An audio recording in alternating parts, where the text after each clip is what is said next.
Hola, ¿qué tal amigos? Qué gusto saludarlos. Y en esta oportunidad vamos a estar hablando de todo lo que tiene que ver con el conflicto en Siria, con la caída del gobierno de Bashar al-Assad, las reacciones y las consecuencias.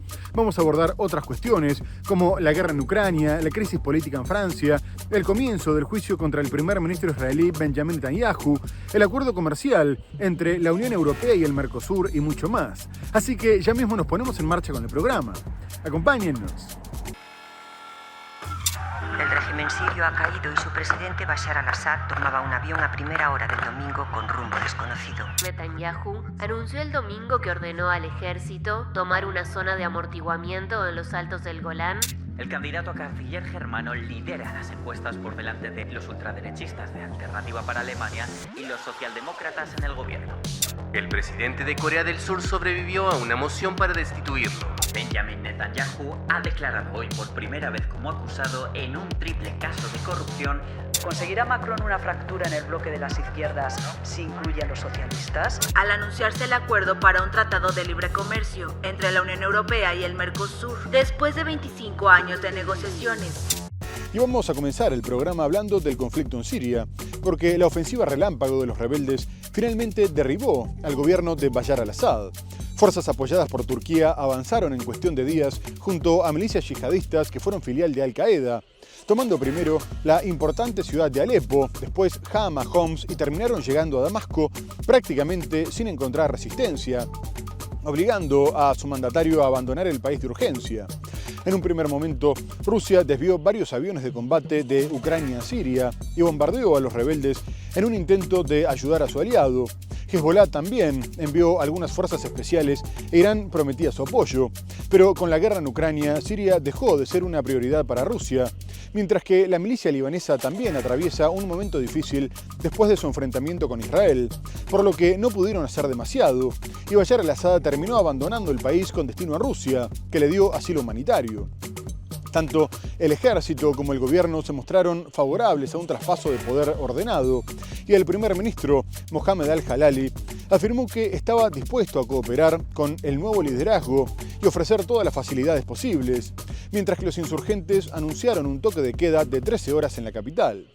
A su vez, se destacaron masivas celebraciones en las calles del país y de comunidades sirias en diferentes lugares del mundo, ya que por primera vez en 54 años no estarán gobernados por los Assad, aunque ahora se inicia un periodo de incertidumbre y tensión entre los grupos rebeldes.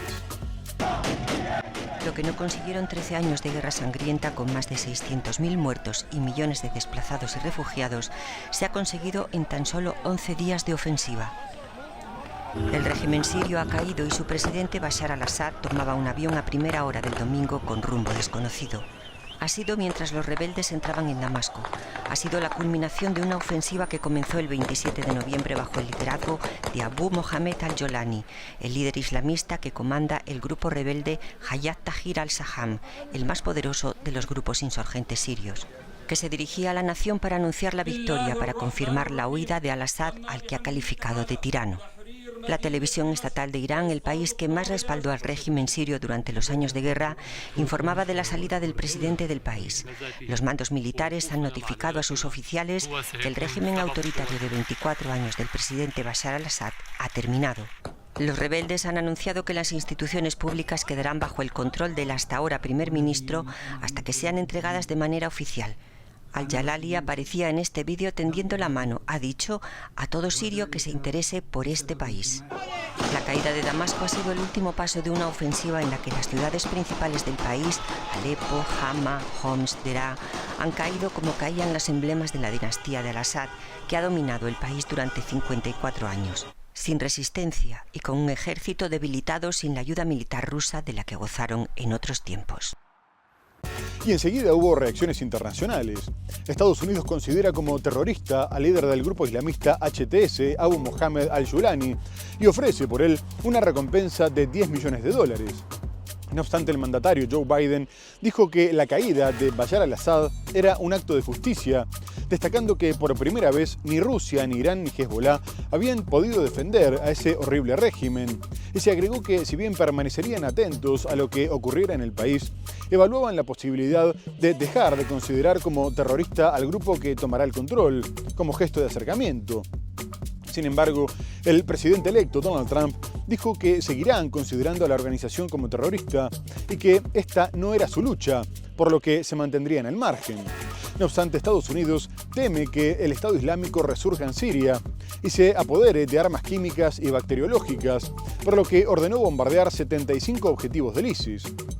Por su parte, el secretario general de Naciones Unidas, Antonio Guterres, celebró el fin de la dictadura de al-Assad, aunque, al igual que Estados Unidos, considera terrorista al HTS e instó al país a aprovechar esta oportunidad histórica para construir un futuro estable y pacífico. La alta representante de la Unión Europea para la Política Exterior, Kaja Kallas, dijo que la caída de al-Assad era algo positivo, y el canciller alemán, Olaf Scholz, afirmó que el exmandatario sirio tenía decenas de miles de vidas en su conciencia.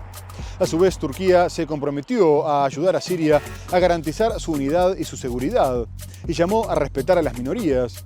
Y el mandatario israelí, Benjamin Netanyahu, dijo que la caída del régimen era un día histórico que abría nuevas oportunidades para su país, pero advirtió que seguirían defendiendo las fronteras. El enviado de Naciones Unidas para Siria calificó la toma de Damasco como un momento decisivo, pero pidió mantener esperanzas prudentes tras la caída del régimen. El Ministerio ruso de Relaciones Exteriores afirmó que al-Assad había dimitido y dejado el país, sin precisar el destino. Turquía, que apoyó a los rebeldes, dijo estar dispuesta a ayudar a Siria a garantizar su unidad y su seguridad.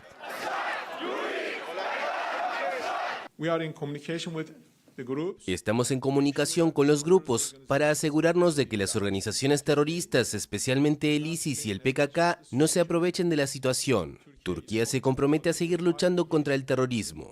Todas las minorías, no musulmanes, cristianos, no árabes o kurdos, deben ser tratados por igual.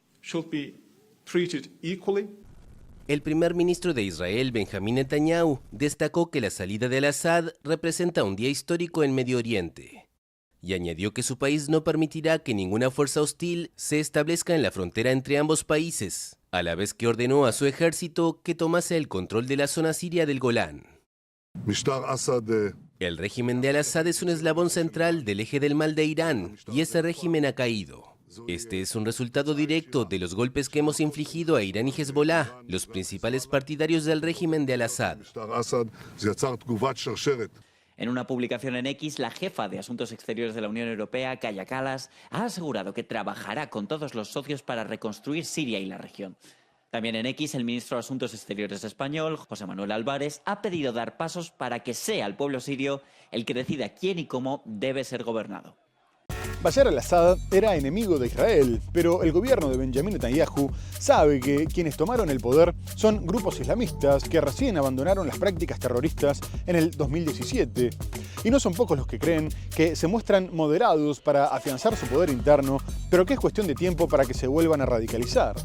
Por este motivo, el ministro de Exteriores israelí, Gideon Sa'ar, justificó que poco después de la caída del gobierno sirio avanzaran sobre la zona desmilitarizada de los Altos del Golán, sosteniendo que era una medida limitada y temporal con el objetivo de proteger a las comunidades fronterizas y evitar que fuerzas hostiles se establecieran en la zona, previendo un posible ataque como el del 7 de octubre, con la creación de una zona de amortiguación.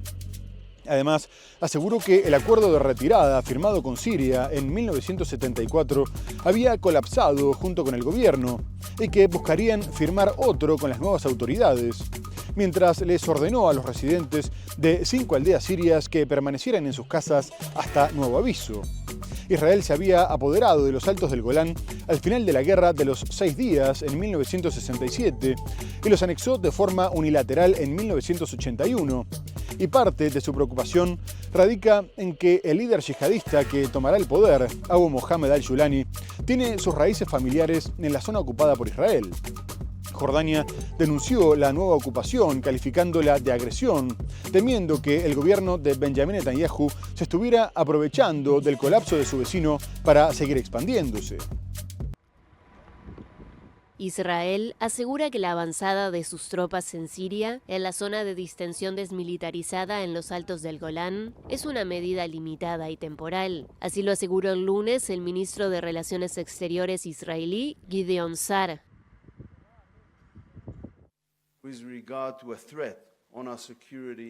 Con respecto a una amenaza sobre nuestra seguridad, principalmente nuestras comunidades en los altos del Golán,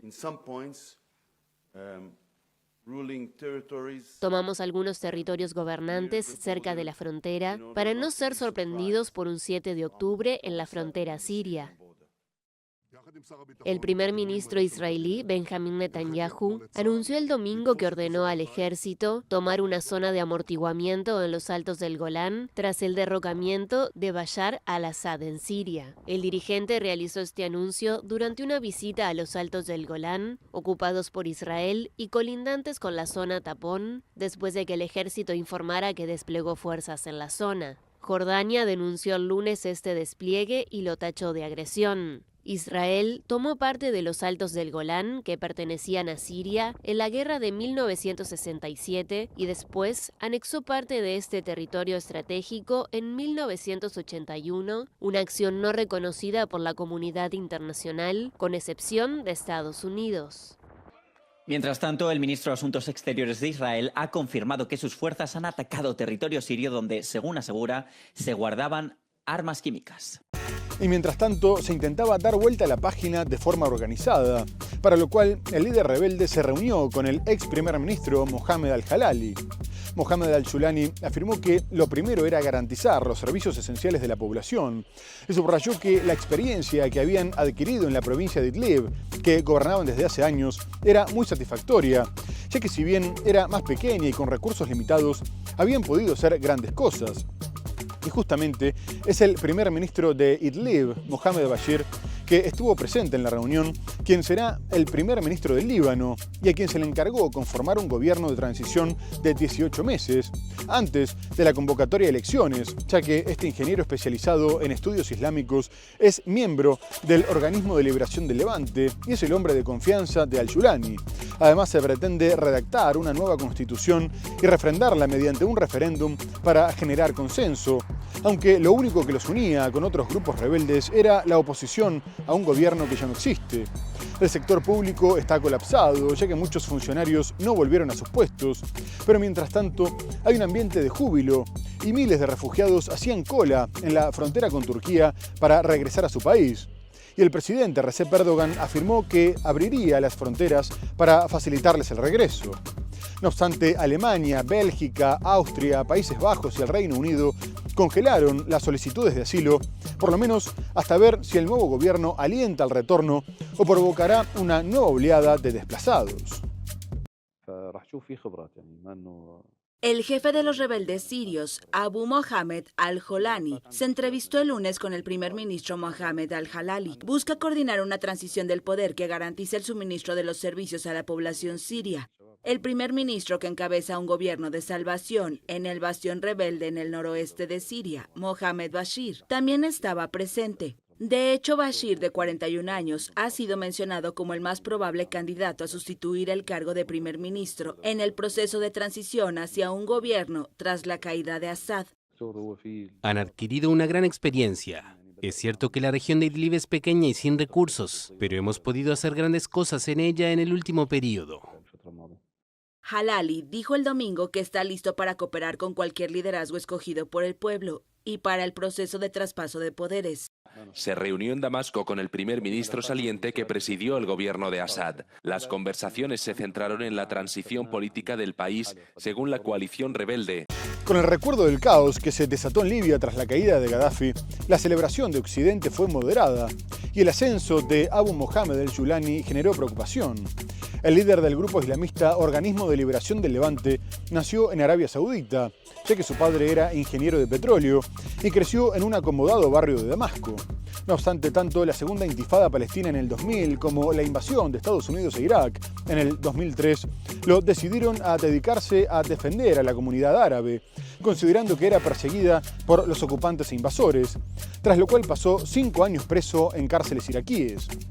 Fue muy cercano a Abu Bakr al-Baghdadi, que terminaría siendo el líder del Estado Islámico, y en 2011 le encargó crear una rama de Al-Qaeda en Siria, lo que hizo bajo el nombre de Frente al-Nusra, y de acuerdo al Consejo de Seguridad de Naciones Unidas, con miembros, dinero, armas y asesoramiento directo de Al-Qaeda. No obstante, en el 2016 disolvió el Frente al-Nusra y rompió relaciones con Al-Qaeda, conformando una fuerza armada que tenía como objetivo derrocar al gobierno, e intentó moderar su imagen, aunque sin renunciar a su rigorismo religioso. En el 2017 conformó el gobierno de salvación en Idlib y arrestó a miembros de Al-Qaeda y del Estado Islámico, mientras que algunas medidas, como el intento de garantizar los servicios esenciales y subvencionar el precio de los alimentos, le dieron popularidad. Sin embargo, Naciones Unidas dice que sigue en contacto con Al-Qaeda y que protege a terroristas del Estado Islámico. El grupo rebelde sirio Hayat Tahrir al-Sham es un movimiento islamista que ha controlado durante mucho tiempo varias franjas en el noroeste del país. En los últimos años, el grupo ha tratado de moderar su imagen, renegando públicamente de los fundamentos de sus orígenes cuando se llamaba Jabhat al-Nusra y juraba lealtad al grupo yihadista Al-Qaeda.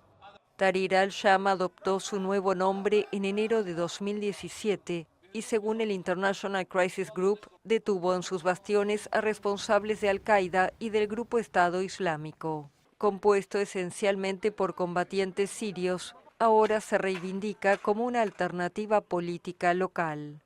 A inicios de 2019 tomó el control de la mayoría de la provincia de Idlib en el noroeste, en detrimento de otros grupos rebeldes, y creó un gobierno de seguridad que controla la economía de Idlib y al que son leales la mayoría de los jueces. Según el Southern Center con sede en Nueva York, los rebeldes comenzaron a instalar estructuras de protogobernanza con intentos de subvencionar el precio de la alimentación y estabilizar los sectores bancarios y energéticos, lo que revelaría su ambición de mantener el control.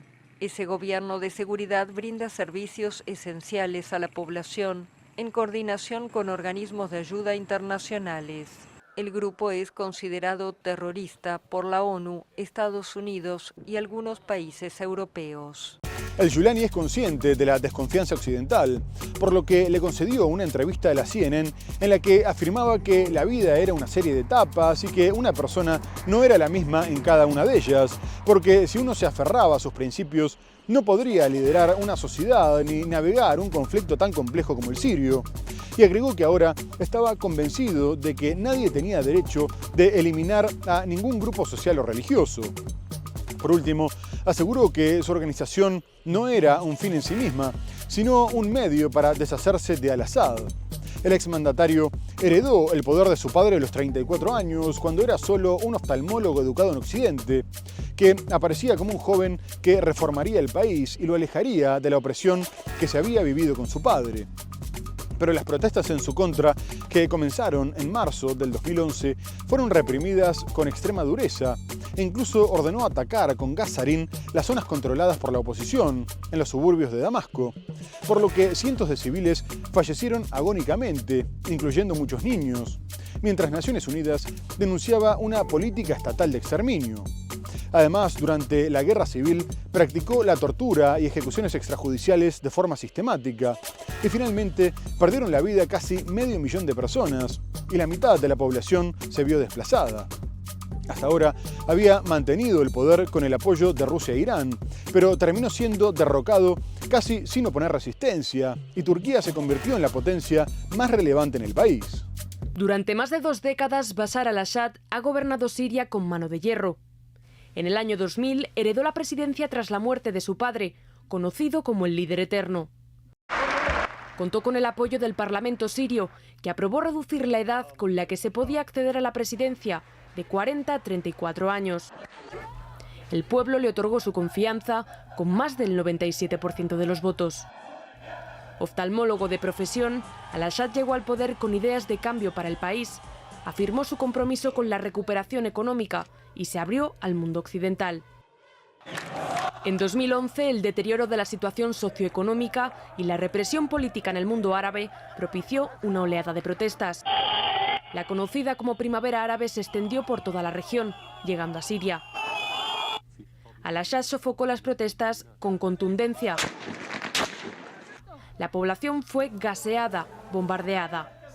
Naciones Unidas le acusó de usar armas químicas y calificó su respuesta de política estatal de exterminio. Las revueltas derivaron en una guerra entre el gobierno de Al-Assad y grupos rebeldes islamistas. La inestabilidad propició que el grupo terrorista Daesh se hiciera con parte del territorio. En 2015, Rusia entra en juego. El apoyo de Vladimir Putin devolvió el control político y militar a Bashar al-Assad. Pese a los miles de muertos y millones de desplazados, en 2021 al-Assad fue reelegido presidente por 7 años más. Sin rivales de peso y con la oposición en el exilio, consiguió el 95% de los votos. Muy bien amigos, tenemos que hacer una breve pausa comercial y enseguida regresamos para hablar de la guerra en Ucrania, de la crisis política en Francia y mucho más. No se vayan, ya volvemos.